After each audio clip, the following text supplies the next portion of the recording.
See the look in someone's eyes right before they step onto a big stage. You can feel the nerves fighting with an unstoppable sense of belief deep inside. What if you could harness that feeling all the time? Think about the choices you'd make if you trusted yourself, even when doubt creeps in. Why do our minds get stuck in fear, and how do some people break free?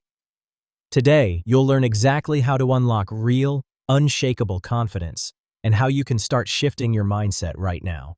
Let's pull back the curtain and look at where real self-doubt truly comes from. For most of us, insecurity doesn't just pop up out of nowhere. It's like a weed, and those roots stretch back way farther than you'd expect. Imagine being a kid. Maybe you colored outside the lines, or answered a question wrong in class. Someone snickered, or even just gave a look that made you shrink inside. That tiny moment, your brain filed it away. Sometimes it's way bigger. Maybe you grew up hearing adults compare you to your siblings, or got picked last in gym class. You thought, why can't I get it right? Suddenly, your little mistakes felt huge, and every time life handed you another letdown, that root grew a little deeper. Childhood isn't the only time this happens. We carry those fears right along with us, sometimes without even realizing it. Maybe you're at work or in a group of new friends, and you get that burning feeling in your cheeks, like you're back in the classroom and everyone's looking at you. The body remembers. The mind remembers. It keeps score. But let's dig a bit deeper. Think about a time when you wanted to speak up, maybe in class or at work, but you swallowed your words at the last minute. What stopped you? For so many people, it's not just fear of looking silly. It's an old fear, one that goes back years. I remember once talking to a friend named Leah. She's super smart, but dreaded meetings. One day after work, she said, "Every time I think about sharing an idea, I hear my old math teacher in the back of my mind. Really, Leah? You can do better." Isn't that wild? It's been over a decade, but that voice just pops up. There's another piece to all of this, the comparison trap. It sneaks in every time you open your phone and scroll through social media. You see someone posting about their vacation, or a perfect selfie, or landing that huge job. In 2 seconds, your inner voice starts whispering, "I'm not good enough. Why can't my life look like theirs?" It's wild, because deep down, we know most of that stuff is staged. It's the highlight reel, not the whole story. But your brain latches onto what it sees, not what it knows. You start stacking up your own quiet, messy moments against other people's filtered victories. The more you do that, the worse you feel. And it doesn't stop. There's always someone prettier, richer, funnier, smarter. That's how insecurity keeps growing, feeding off those silent comparisons. A few years back, there was an experiment. Researchers asked a group of teenagers to spend just 10 minutes scrolling social media, while another group read a magazine. Guess what? The social media group reported feeling sadder, more lonely, and even less attractive after just 10 minutes. It's not just teens either. Adults do this too. Every time you see a perfect family or someone's weight loss story, your mind starts measuring and, if you're not careful, pulling you down. Now here's where things get even trickier. Most people aren't even aware of the little triggers that set off those waves of doubt. That's why it keeps happening. You might feel your confidence nosedive, but not know why. This is where real change starts, with self-reflection. It can be as simple as asking yourself, when did I first start to feel not good enough? Or, what was that moment that really stung today, and why did it hit so hard? Let's walk through a quick exercise. Grab a notebook. Don't skip this, trust me. Write down the last time you felt yourself shrink back, or heard that nagging, "You can't do this" voice. What was actually happening? Who was there? And what did you tell yourself in that moment? Don't judge yourself, just write. Maybe you were presenting in a meeting and stumbled over a word, and suddenly, it felt like everyone was thinking less of you. Or maybe a friend posted about their big win, and instead of cheering them on, a little voice piped up, "You'll never have that. This is your trigger list." Keep adding to it for a week. You'll start to notice patterns. It always happens around a certain person, or after you scroll Instagram, or when your boss gives you a little bit of feedback. It's like being a detective in your own life. And the more you map out these triggers, the more you take away their hidden power. There's something almost magical that happens when people actually do this. I had an old coworker, Tom, who never realized that every time his big brother visited town, he'd feel like a total failure. He couldn't put his finger on it until he saw the pattern. The trigger wasn't just his brother, but the way everyone compared their jobs and houses. Once Tom noticed, the feeling didn't go away overnight, but he could finally see it for what it was. He told me, "Now, when I sense that old jealousy rising up, I remind myself, this isn't about who's winning. I'm running my own race." Let's talk about negative self-talk. This is that little storm cloud that floats above your head, raining down, "I suck at this," or "I'll mess it up again." It sounds almost harmless, just words in your head, right? But actually, your brain is listening. Every time you repeat a negative line, you're carving deeper grooves in your brain, making it easier for you to go back to that same place next time. It becomes a reflex. You bomb a quiz or a job interview, and suddenly, your mind jumps straight to, "I knew it, I'm not good enough." For some people, this spiral starts from tiny things, forgetting to reply to a text message or wearing the wrong shoes to an event. For others, it's triggered by bigger moments, losing out on a promotion or getting ghosted by someone you like. No matter what sparks it, the result is the same. You get stuck in a loop of feeling less than or broken somehow. But here's the real truth. Most of the negative talk isn't even yours. It was planted by old voices, school bullies, a parent's criticism, a friend's offhand comment. Your inner critic is basically an echo of all those voices mashed together. When you start to notice it, you give yourself the power to turn it down, slowly but surely. I once heard someone say, "If you wouldn't say it to a friend, don't say it to yourself." And that hits home for a lot of people. Pause for a second. Can you imagine telling your best friend, "You're always going to fail"? Of course not. And yet, most of us talk to ourselves that way without even blinking. Acknowledge the truth. It's totally normal to feel self-doubt. Everyone does, no matter how confident they seem on the outside. The difference between people who move through it and those who get stuck is awareness. When you understand your story, you gain power over it. So, what's one practical step to start today? Honestly, just naming the insecurity out loud is huge. Say it. "I feel insecure when I think I'm being judged," or "I doubt myself when I make mistakes." It breaks the spell. Then you can start tracing the roots. Where'd that belief come from? Was it true then, and is it still true now? All of this detective work is the actual first stage of building real, unshakable confidence. You start by getting real about your story, your triggers, your self-talk, and all the old junk you've been carrying. Suddenly, you aren't just fighting shadows anymore, you're shining a light on them. You can't fix what you don't see, but once you see it, you've already started changing it. And here's a little encouragement. Just by listening, or watching, or reading this and being curious about your own insecurities, you're already ahead of the curve.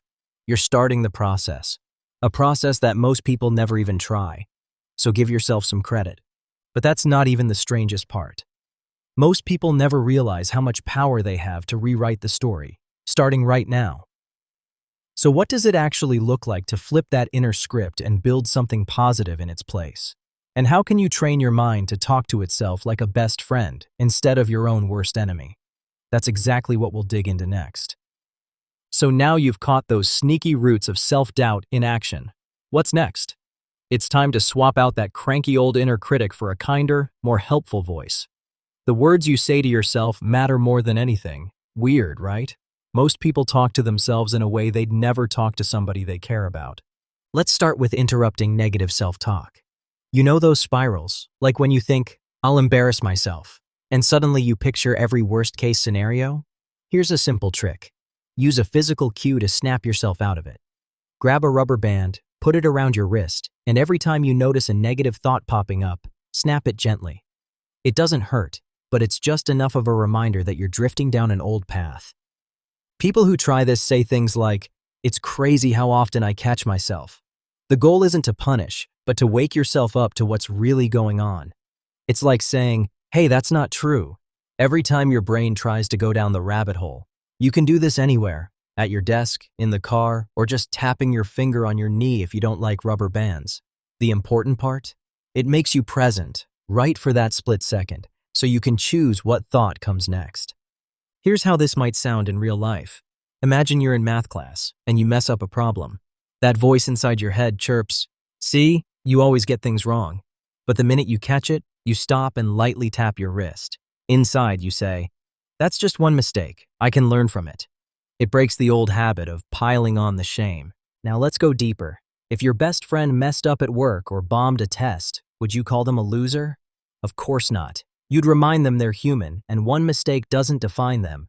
But most of us are ruthless to ourselves. I can't believe I did that. Or, I always screw up. Here's your new challenge. The next time you catch yourself with a harsh thought, pause and ask, would I say this to someone I love?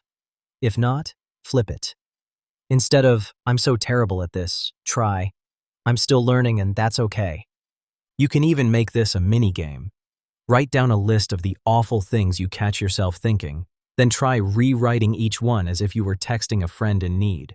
For example, swap out, I'm never going to get this, for, everyone starts somewhere. Take another shot, you've got this. It's amazing how different it feels when you use your own advice on yourself. It might feel cheesy at first, but there's real power here. Turning down the volume on that mean voice takes practice. Maybe you even want to write down the kinds of things you'd say to a friend, and then say them to yourself. Tape a note to your mirror, or keep it on your phone so you have a reminder on rough days.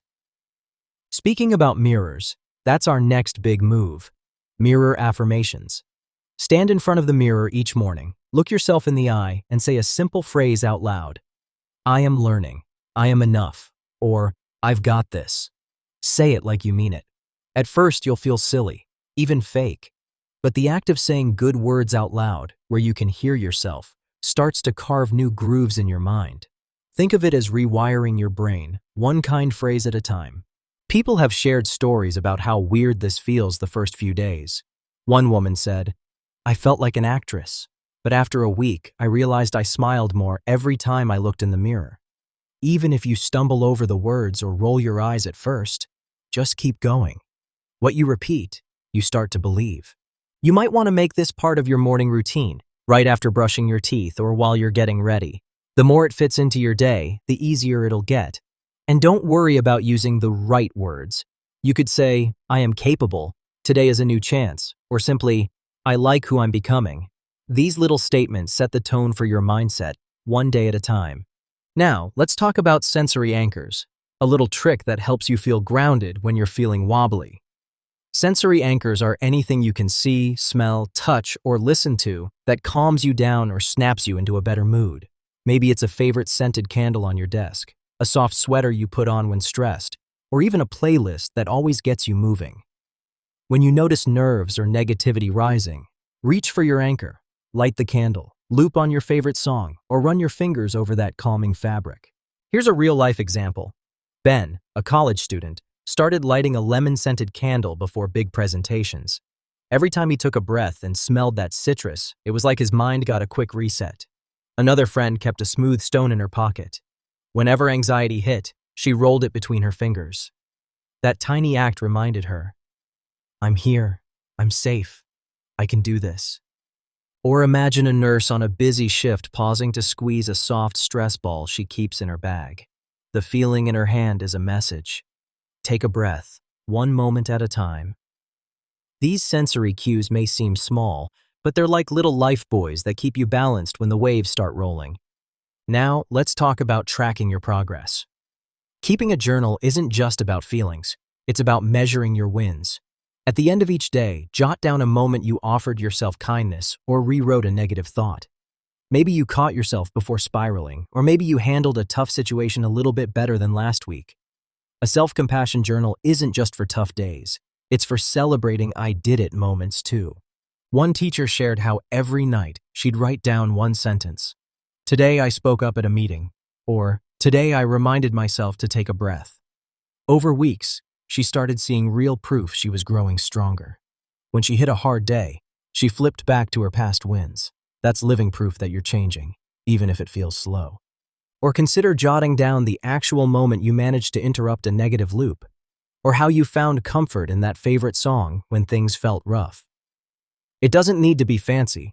A couple of lines is enough.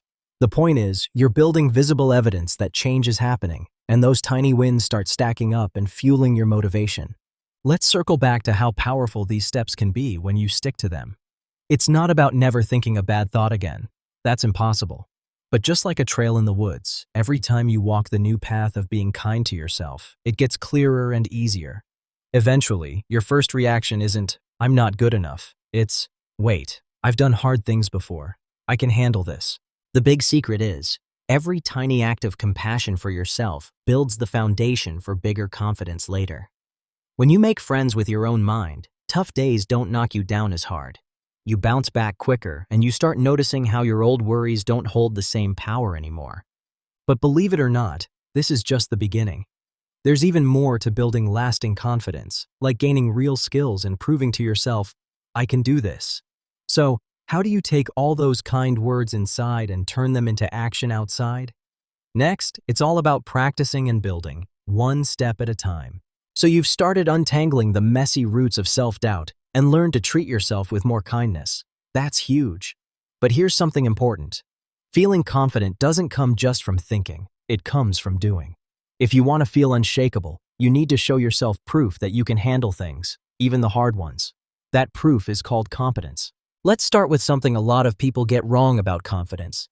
You don't wait until you feel ready to try new things. You build confidence by doing the thing, even if you're shaky at first. Here's what really works. Break down every big, scary goal into tiny pieces. Picture yourself learning to play guitar. If you stare at a whole song, you'll freeze up fast. But what if you start with just 2 chords? You practice those, mess up a lot, but eventually your fingers move a little faster. Every win, even playing a melody you barely recognize, gives your brain a hit of, "I did it." That's how momentum is built. The same principle works everywhere. Want to get healthier?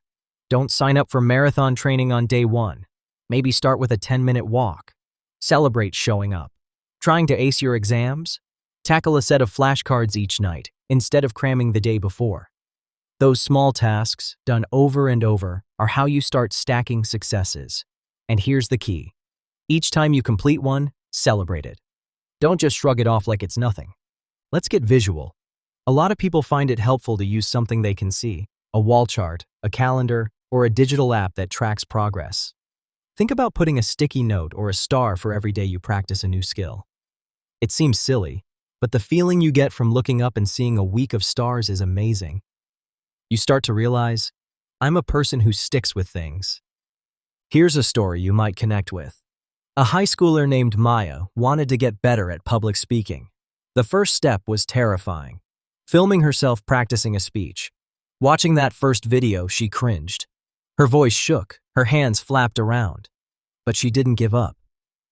The next day, she tried again. This time, she focused on standing up straight.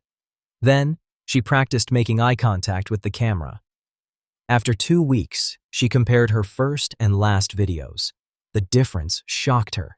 She realized, I'm so much better than I thought. Every awkward attempt turned into proof that she could learn and grow. Let's slow this down for a second. Imagine what Maya felt the first time she hit play. Her heart pounding, palms sweaty, she almost looked away from the screen. She might have thought, "Oh, this is so embarrassing. Who do I think I am?" But she kept going. And as the days went by, she started to notice the little things. Her posture straightened, her words grew clearer, and even her smile became less forced. That's what progress actually looks like. It's awkward at first, and that's okay. Each step is worth celebrating. This process works for all kinds of goals.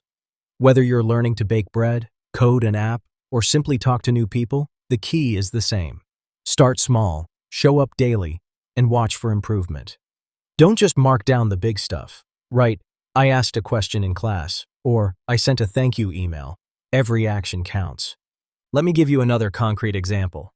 Imagine someone named Eli who wanted to run his first 5K. On his first run, he barely made it 2 blocks before he had to stop and gasp for breath. He felt discouraged, but instead of quitting, he started keeping a running journal. Each day he noted something, even if it was, ran for 3 minutes without walking. Over the weeks, his notes changed from frustration to pride. Ran a whole mile, and then beat my best time. He even started drawing little medals next to big achievements, and those drawings meant the world. It sounds simple, but those doodles and notes were proof of his dedication. Tangible reminders that he was getting stronger, step by step. Now, a lot of people skip the step of celebrating wins. Don't do that. Every little victory is fuel for the fire. Hit your daily step count, do a silly dance, text a friend, or treat yourself to your favorite snack. Fixed a bug in your code? Take a moment to soak it in. Don't brush it off. This is how you prove, over and over, that you can trust yourself to succeed. Let's talk a bit more about how these celebrations feel. That moment when you finally get a math problem right after dozens of tries, or when your cookies come out of the oven perfectly golden for the first time. It's more than a win. You feel this burst of joy. Maybe your cheeks hurt from smiling, and you just want to tell someone, "Hey, I did it." That glow you feel, that's confidence, right there. It comes from earning small wins you didn't think you could achieve. But let's be honest, it doesn't always feel like progress. Sometimes you work hard, and things still don't go as planned. Maybe you forget your lines in a play, burn the cookies, or miss the shot in practice. Here's where self-reliance kicks in. Take a breath and look back, not just at what went wrong, but at what you learned from it. Write it down. What tripped me up? What can I do differently next time? That's how you build resilience. It's not about never failing. It's about growing every time you do. Let's talk about setbacks. Think of Thomas Edison's thousands of light bulb failures, or J.K. Rowling facing piles of rejection letters. If they'd taken every stumble as a sign to give up, the story would have ended before it began. What they did instead was double down. They saw setbacks as signs they were on the right track, learning, adjusting, getting better. That's the mindset to borrow. Every setback is a setup for my next win. A friend of mine struggled to pass her driving test. On her first 2 tries, she panicked at the roundabout and stalled the car. She wanted to quit after the second failure, but her dad said, "Treat every mistake as your teacher." They drove back to the roundabout, practiced it at slow speeds, and she even drew a little diagram of her trouble spots. On her 3rd try, she passed, and now she says she trusts herself more than ever behind the wheel. Every bump made her steadier. Here's a simple step-by-step formula you can use for any big goal. 1. Write down what you want, no matter how big it seems. 2. Break it into chunks you can track each day or week. 3. Choose a way to mark your progress. For example, a jar you fill with marbles for every completed task. 4. Celebrate small wins out loud. 5. When you hit a roadblock, reflect honestly. What worked, what didn't, and what you'll try next time. Whatever your challenge is, school, sports, friendships, or something else entirely, remember, progress is proof. The more you practice showing up and tracking what you've done, the more you'll start to believe deep down that you have what it takes. Do this over and over, and your brain will start to trust you. You'll see yourself as capable, not because you're perfect, but because you keep going. You'll feel yourself standing taller, speaking up more, and even taking on new challenges without freezing up.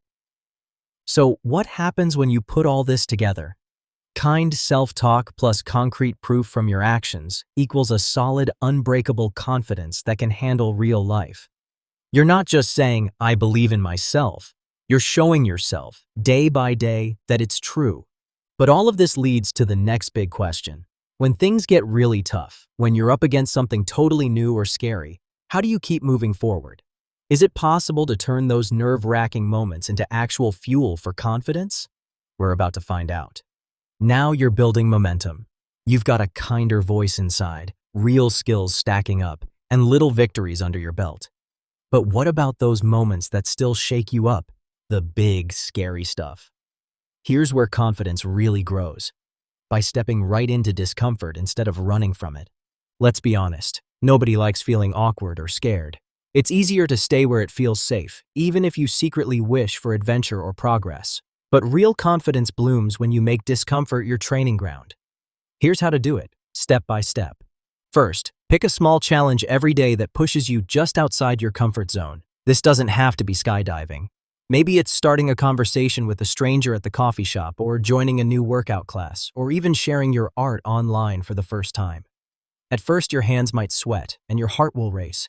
That's your signal you're in the right place for growth. Let's talk specifics.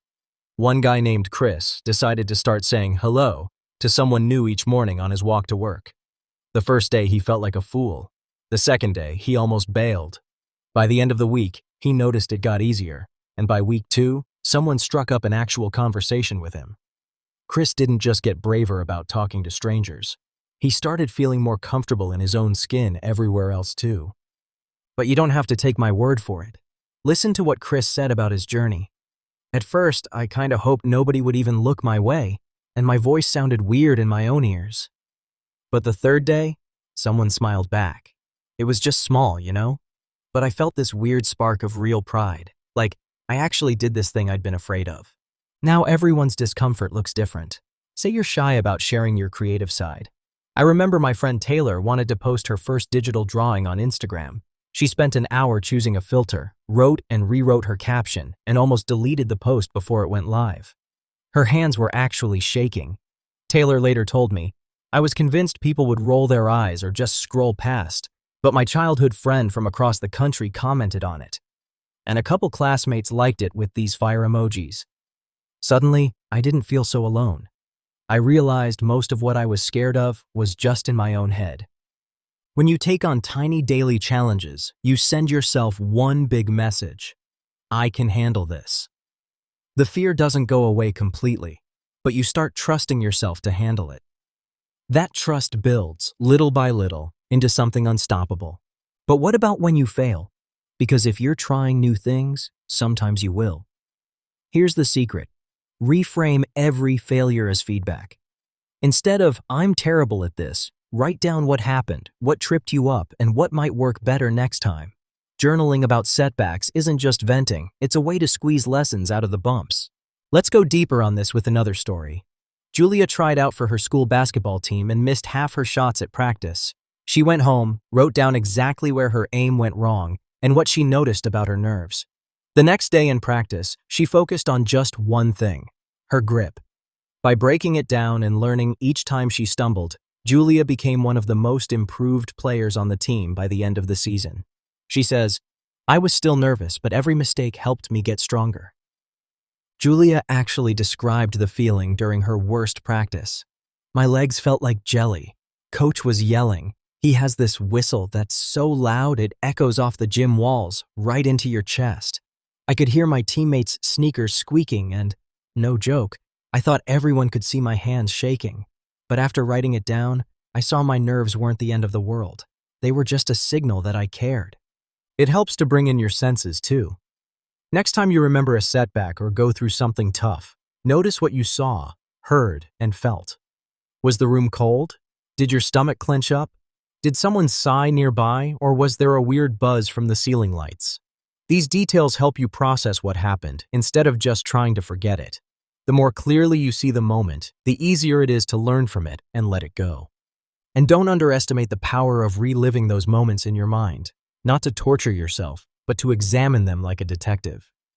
Picture yourself sitting in that chair before an interview, hands picking at the fabric of your sleeves, hearing the low hum of the air conditioner. The nerves wash over you, and you might remember your mouth got really dry. But ask yourself, how did you handle it? Did you answer even one question well? Did you smile, even a little? Noticing those things helps you realize you did have some wins, even if they felt tiny at the time. After every win, big or small, do something to celebrate. Don't just check it off a list. Maybe you treat yourself to something you love, like your favorite smoothie. Or you share your win with a friend and soak up their genuine high five. These tiny celebrations train your brain to want to keep pushing for more wins. Progress feels good, and that good feeling is like a magnet for more challenges. Celebrate in a way that matters to you. When Taylor finally posted her art, she hit send, took a deep breath, and immediately called her best friend. They screamed and laughed together, and Taylor admitted it made all the nerves worth it. Even little rituals, like writing down a win in a notebook or taking yourself out for ice cream, help mark the hard work you're putting in. Let's not forget, a huge part of staying confident is learning to stay curious instead of shutting down. When something feels hard or you're knocked back by a tough moment, ask yourself, what can I learn here? It's a simple question, but it flips your mindset from, this is a disaster, to this is a classroom. Every uncomfortable moment is really just a lesson in disguise. Here's a fresh example. Marcus bombed his first open mic night as a stand-up comic. Every joke seemed to fall flat, but instead of quitting, he asked the host for feedback and recorded the whole set on his phone. Later he listened, heard where the awkward pauses landed, and noticed some jokes needed tweaking. The next time he got up on stage, he changed his timing and landed a couple of real laughs. "I was still nervous," he said, "but now I'm hooked." When I asked Marcus how that first night felt, he said, "I thought my face would be red forever, like it was actually hot. I heard someone clearing their throat in the dark, and I tried not to look at all the blank faces. But afterwards, hearing the honest advice, I realized nobody was out to get me. They just wanted someone to root for." The coolest transformation happens like this. You deliberately chase discomfort, treat failures as teachers, and celebrate each win. Piece by piece, you build a life where confidence isn't something you fake. It's something you've earned through trying, stumbling, learning, and moving forward. So, here's the big question. Once you start feeling that steady, unshakable confidence, how do you make sure it sticks around? And how do you use it to lift other people up, not just yourself? The answer is in the daily habits you form and the community you build around you. And that's exactly what we'll dive into next. Because confidence is contagious, and spreading it might just be the best part of the journey. Every day you show up for yourself, you're adding another brick to your foundation of confidence. But unshakable confidence isn't something you can build once and then forget about. It needs daily attention, small habits, steady reflection, and sharing the journey with others just like you. Here's how you make self-belief last and turn it into something the whole world can feel. Start with a simple morning routine built for you. It doesn't have to be some complicated checklist. Even 3 minutes can set the right tone for your entire day. When you wake up, resist the urge to grab your phone and lose yourself in other people's lives. Instead, take a moment, just 1 minute, to stretch, smile, or jot down one thing you're grateful for about yourself. Some people like to say a short, powerful affirmation like, "I'm ready to tackle today," while others just look in the mirror and wink. This is your reminder. You're on your own team. Another key practice is reframing setbacks as soon as they come up. Let's say you walk into work or class and things go sideways. Maybe your project flops or someone forgets your name. Instead of letting shame take over, catch it and flip it. Remind yourself, this is one moment, not my whole story. Ask, what tiny lesson can I carry forward? The faster you catch the downward spiral, the easier it is to get back up, brush yourself off, and keep your confidence steady and strong. The next game changer is sharing your victories and even your struggles. Talk about your journey with friends, family, or online. This isn't bragging. It's showing people what's possible and letting them cheer you on. A friend might hear about your first attempt at running a 5K and get inspired to try something new themselves. Or maybe, when you talk about overcoming nerves before a big interview, someone else feels a little less alone about their own anxious moments. Real confidence creates a ripple effect. You being brave encourages others more than you'll ever know. It's also important to make time for regular reflection. Once a week, check in with yourself. Ask, how did I show up for myself this week? Where did I slip and where did I soar? What goals feel exciting right now and which ones need tweaking? Write your answers in a notebook or even record a quick voice memo on your phone. These check-ins help you notice how much you've grown, even if progress feels slow, and keep you moving forward with intention, not just routine. Don't be afraid to adjust your goals as you change. If something that once excited you now feels stale, it's not a failure to switch things up. Confidence grows best when you're stretching yourself, but not burning out. The trick is to find a balance. Small pushes just past your comfort zone, then honoring yourself for every step you take. If you miss a week or have a bad day, remind yourself, hey, I'm still learning. Finally, join a community or create your own circle of encouragement. Confidence is powerful, but it's even more infectious when shared. Maybe it's a workout group, a book club, or an online forum for people working towards similar goals. When you're surrounded by folks who want to see you win, who also share their wins and frustrations, you're less likely to let old doubts creep back in. You help each other weather storms and celebrate successes, and the support keeps you on your chosen path. Here's a quick story. Tina, a freelance designer, used to keep all her goals to herself. She started joining a digital art challenge with a group of strangers from around the world. Every week, they'd post their sketches, messy, unfinished, sometimes silly. At first, Tina was mortified by her rough work, but the kindness and encouragement in the group changed everything. She started taking risks with her style, improving faster, and feeling real pride in each piece. Sharing her journey kept her confidence growing, and now she mentors new artists in the same group. Her journey became fuel for others too. Some days will still feel tough. Everyone has setbacks, doubts, and Mondays that seem to last forever. When your confidence wobbles, go back to the basics. A comforting morning ritual, a check-in with your reflections, and a reminder from your community. The more you practice these habits, the faster you'll bounce back. It's not about never slipping up. It's about trusting yourself to get back up every time. That's what real, lasting confidence looks like. The truth is, you have everything you need to harness your own unshakable confidence. You've just spent the last 40 minutes picking up the tools, the mindset, and the daily habits it takes. Now, you get to carry them with you, to face the world as your most authentic, bold self. And who knows? Maybe the next stranger you encourage, or the friend you lift up, will wind up unlocking a transformation of their own. Unshakable confidence isn't just for you. It's something you can share, and the effect can be much bigger than you think.